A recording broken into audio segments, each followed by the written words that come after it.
amis, j'espère que vous allez tous et toutes bien. Voilà, on se retrouve aujourd'hui pour la présentation de mon nouveau tarot que je me suis offert. Donc je me suis offert en fait 3 nouveaux jeux. Donc aujourd'hui c'est la présentation donc tarot interdit de Vampiria, donc comme vous pouvez voir de Victor Dixen et d'Emmanuel Iger. Voilà, donc on nous dit que les lectrices et les lecteurs qui tiennent dans ses mains ce tarot interdit est une pièce maîtresse de la bataille éternelle entre la lumière et les ténèbres qui s'étend dans tout le monde. Ce jeu de cartes proscrit par le roi des vampires est un formidable outil de vie au quotidien. Chaque chemin que nous empruntons nous rapproche de la lumière ou nous en éloigne.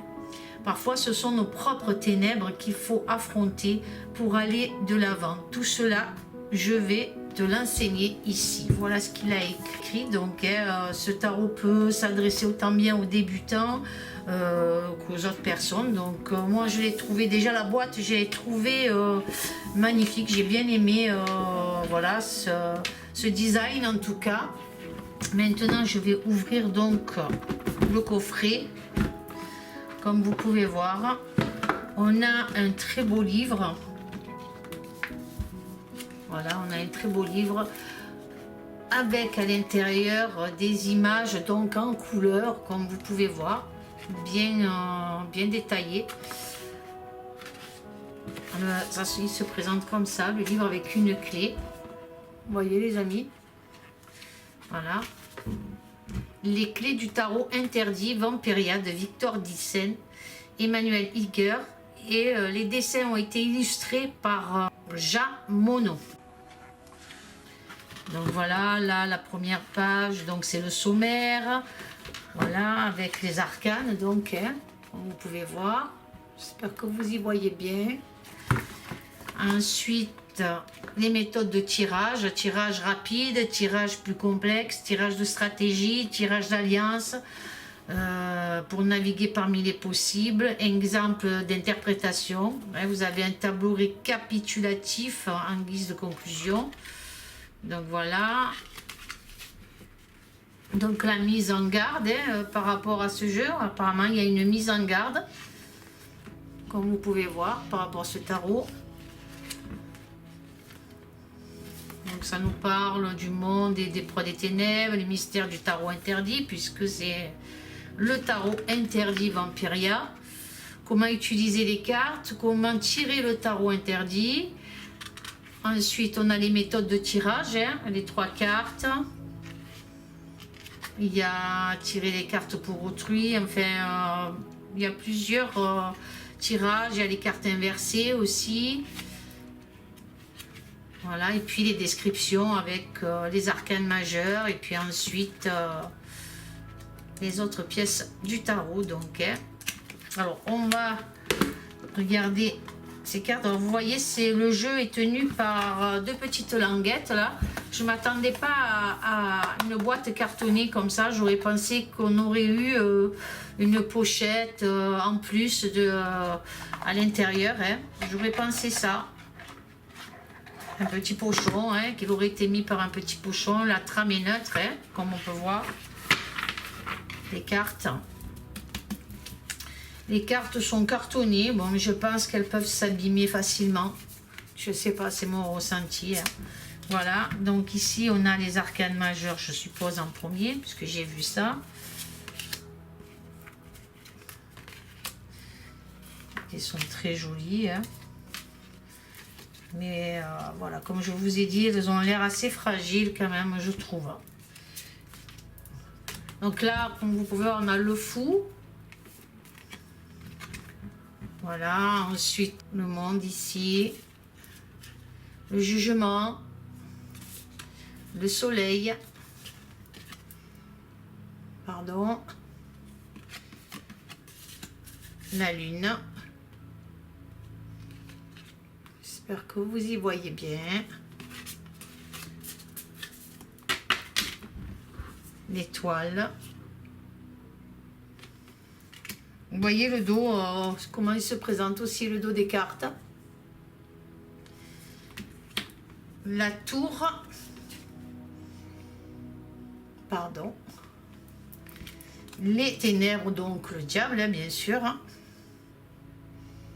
Les arcanes majeurs, la tempérance.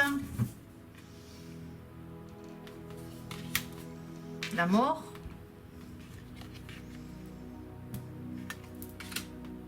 Le pendu. La justice. Jusque là c'est le même principe, sauf qu'il y a même pour la roue de la fortune, en fait on nous dit la roue des possibles, vous voyez les amis, c'est complètement différent.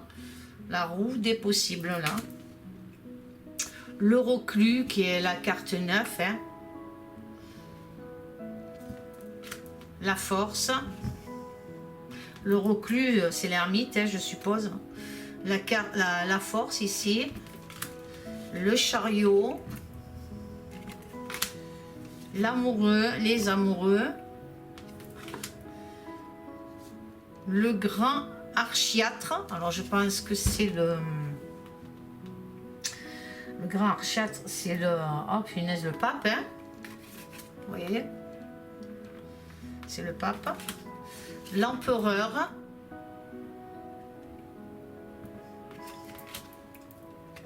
L'impératrice.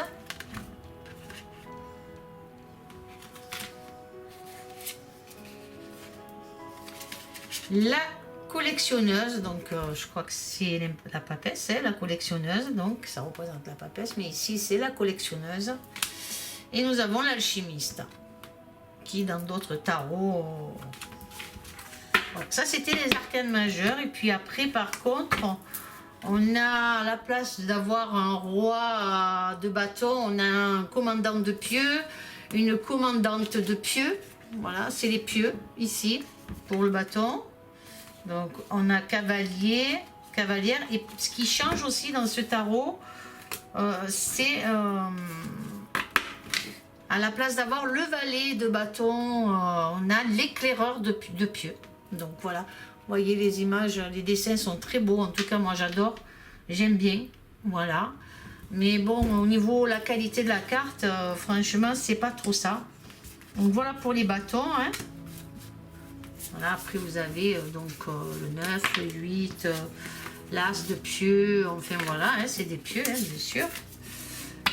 Ok, ça c'était pour les pieux. Ensuite on a commandant d'argent, ben, ce qui remplace donc pareil, hein, au niveau du denier, donc hein, c'est commandant, roi de denier, là c'est commandant d'argent, reine, commandante d'argent, après le cavalier, la cavalière, voilà, d'argent, l'éclaireur d'argent. Et puis après, vous avez 10 d'argent, et ainsi de suite, hein, vous voyez. Voilà. Pour l'épée, donc, ça change pas trop, sauf pour les noms, hein. Comme je vous ai dit, à la place du roi, toujours pareil, c'est commandant, commandante. Donc, cavalier, ça n'a pas bougé, cavalière, éclaireur d'épée, ainsi de suite. Et par contre, ce qu'il y a d'autre, c'est les miroirs. Donc là, par contre, c'est les miroirs. Donc c'est commandante de miroir, commandante de miroir. Voilà, c'est les miroirs, comme vous pouvez voir. Voilà, les amis. Voilà. Voilà pour ce nouveau jeu